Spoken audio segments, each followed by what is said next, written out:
लौ कटारिया ने अरमान मलिक को बिल्कुल धो दिया है। एकदम मतलब खुलकर बातें करी और बिल्कुल सही बातें करी हैं। क्योंकि उन्होंने बातें करी कि अरमान जो डे वन से मेरे मुंह पे दिखाते थे हरियाणवी हरियाणवी भाईचारा, बोलते थे यार ये तो मतलब हरियाणा वाले का भाईचारा बहुत स्ट्रांग होता है और तुम मेरा भाई है। पर मुझे नहीं पता था कि मेरे पीछे में वो मेरा इतना बुराई करते हैं और सिर्फ मेरे ही बातें करते थे। मैं सोचता था मुझे हेट नहीं करते हैं, मेरे से बहुत प्यार है उन्हें, वो सिर्फ सना मकबूल को हेट करते हैं।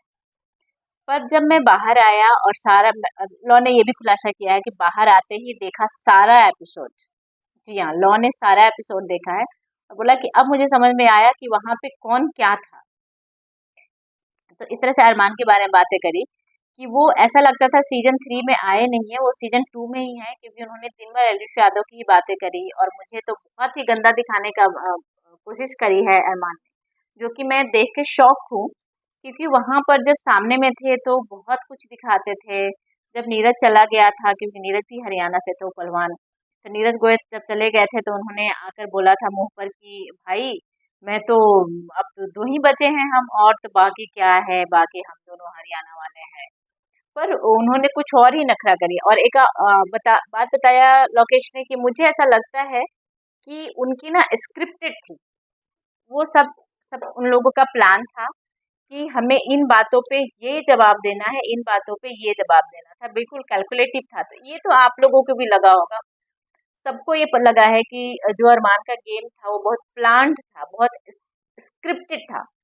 क्योंकि उन लोगों का जो जवाब था ना, घूम फिर के तीनों का एक ही होता था और फिर बाद में भी एक दूसरे को बातें वो एक्सपोज करते थे और दूसरे के बारे में चुगली कर करके आगे बढ़ना, यही बस गेम था।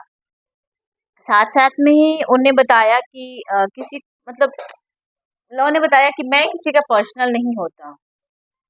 मेरे दो चैनल है, एक प्रैंक चैनल है और एक है ब्लॉग चैनल।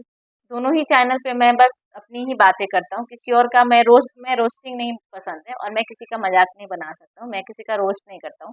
तो मैंने ऐसे अपने लाइफ में भी कभी नहीं किया है उन्हें रोस्ट। हाँ, एलबिश का है और अपने कुछ और फ्रेंड का बोला तो वो लोग रोस्ट करते हैं, तो वो लोगों का है रोस्टिंग का चैनल, पर मुझे मुझे पसंद नहीं है, मैं नहीं करता हूँ। तो इस तरह की बातें करी उन्होंने और बताया कि वहाँ पर जो भी उन लोगों से अगर जो कोई भी क्वेश्चन पूछो तो उन लोग का आंसर बिल्कुल सेम होता था। अब मैं वो बातें बोल नहीं सकती हूँ, रिश्ते वाली बातें करी है कटारिया ने। बिल्कुल सही बोला कि रिश्तों को लेकर पूछ दिया तो बोले कि अरे अब क्या है, अब तो हमारे बच्चे हैं साथ में, तो हम 3 हैं या 2 हैं, कोई ज़्यादा फ़र्क नहीं पड़ता है।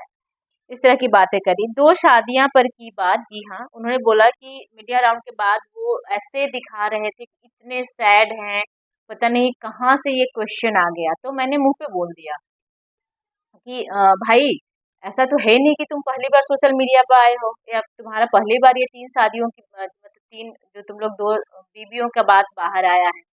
3 शादियाँ मेरे मुँह से इसलिए निकल रहा है क्योंकि अरमान ने सच में 3 शादी कर रखी है। पहली बेबी को ऑलरेडी छोड़ चुका है, पायल उसकी दूसरी बेबी है और कृतिका उसकी तीसरी बेबी है। तो तुम्हारी शादियों के बारे में पता नहीं है या तुम्हारे शादियों के बारे में तुझे कमेंट नहीं मिला हो, क्योंकि तुम तो सोशल मीडिया से जीते हो, सोशल मीडिया पे इतने एक्टिव हो, तो वहाँ पे कुछ पॉजिटिव और कुछ नेगेटिव कमेंट भी आते होंगे, तो तुम्हें इतना क्यों फ़र्क पड़ रहा है? तो उसने वहाँ पे बोला हाँ, हाँ, सही बोल रहा है। तो लोकेश ने बताया कि मुझे कहीं न कहीं लगता था कि वो उस टाइम पे सिम्पैथी खेल रहे थे कि यार मुझे मतलब थोड़ा-सा अभी बाहर वाले समझ लें कि हाँ, बेचारा इतना दुखी है, इतना कुछ बोल दिया गया उसे, तो चलो उसे सपोर्ट करते हैं। तो सिम्पैथी कार्ड के लिए ही उन्होंने सारा ड्रामा किया था। आपको क्या लगता है? आप अपना राय कमेंट बॉक्स में कमेंट करके ज़रूर बताइएगा। Thank you so much everyone.